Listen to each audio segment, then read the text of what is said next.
সালামু আলাইকুম। শিশির একাডেমিতে সবাইকে স্বাগত। আজ আমরা সপ্তম শ্রেণীর ইতিহাস ও সামাজিক বিজ্ঞান বইয়ের ৬০ পৃষ্ঠার কাজটির সমাধান করব। এখানে বলা আছে ১৯৭১ সালে পাকিস্তান হানাদার বাহিনীর বিরুদ্ধে লড়াই করে বাংলা অঞ্চলের পূর্ব অংশে স্বাধীন বাংলাদেশের অভ্যুদয় হয়। অর্থনৈতিক ক্ষেত্রে পাকিস্তানি শাসকদের বৈষম্যমূলক নীতি বাংলাদেশের অভ্যুদয়ের পেছনে কিভাবে ভূমিকা পালন করেছে তা নিয়ে উপরের পাঠের আলোকে চলো একটি প্রতিবেদন লিখি।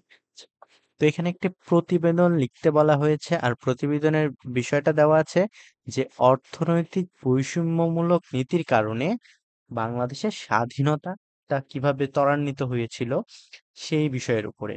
তো প্রতিবেদন লেখার আগে প্রতিবেদন সম্পর্কে আমাদেরকে জানতে হবে।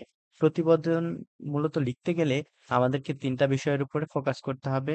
প্রথমত প্রতিবেদনের যে বিষয়টা দেওয়া আছে সেটা সম্পর্কে ছোট একটা ভূমিকা।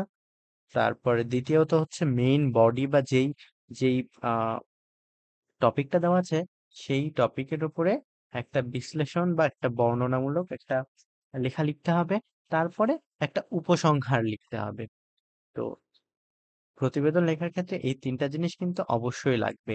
তো এইখানে যেই প্রতিবেদনটা লিখতে বলা হয়েছে এইটা আমি লিখে রেখেছি। এখানে জায়গা খুব অল্প দেওয়ার কারণে আমি ছোট করেই লিখেছি যাতে তোমাদের লিখতে অসুবিধা না হয়।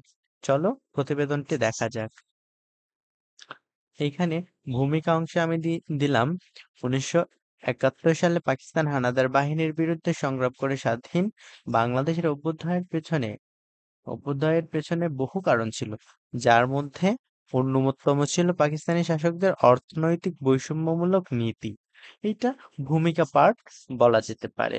তারপরে মেইন যেই থিম, মেইন যেই বৈষম্যমূলক যে নীতিটা ছিল সেই নীতির বর্ণনা তোমাকে দিতে হবে।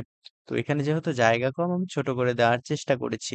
অর্থনৈতিক বৈষম্যের মধ্যে উল্লেখযোগ্য ছিল বিনিয়োগ বৈষম্য, রাজস্ব ব্যবস্থাপনায় বৈষম্য, সরকারি চাকরিতে বৈষম্য, বাণিজ্য ও শিল্পে বৈষম্য, আর্থিক নীতি ও ব্যাংকিং ব্যবস্থায় বৈষম্য ইত্যাদি।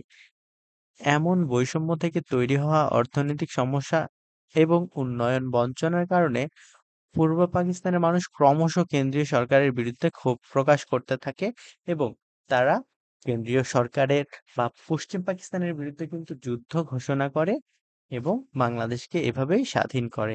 তো শেষে উপসংহার পার্টটাতে আমি কি দিলাম? বৈষম্যের কারণে পূর্ব পাকিস্তানের মানুষের মধ্যে তীব্র অসন্তোষ ও স্বাধীনতার আকাঙ্ক্ষা সৃষ্টি হয়, যা শেষ পর্যন্ত পাকিস্তানি শাসকদের অর্থনৈতিক বৈষম্যমূলক নীতি বাংলাদেশের অভ্যুদয়ের পেছনে গুরুত্বপূর্ণ ভূমিকা পালন করেছে। অর্থাৎ আমরা যেই প্রতিবেদনটা লিখলাম এটাতে মূলত ৩টা পার্ট ছিল। আশা করি তোমরা খুব ভালোই বুঝতে পেরেছো। এটা লিখলে অনেক বড় করেই লেখা যেত, বাট যেহেতু তোমাদের বইয়ে জায়গা খুবই অল্প, সো খুব বেশি বড় করে লেখার কিন্তু সুযোগ নাই। আমি ছোট করে লেখার চেষ্টা করেছি।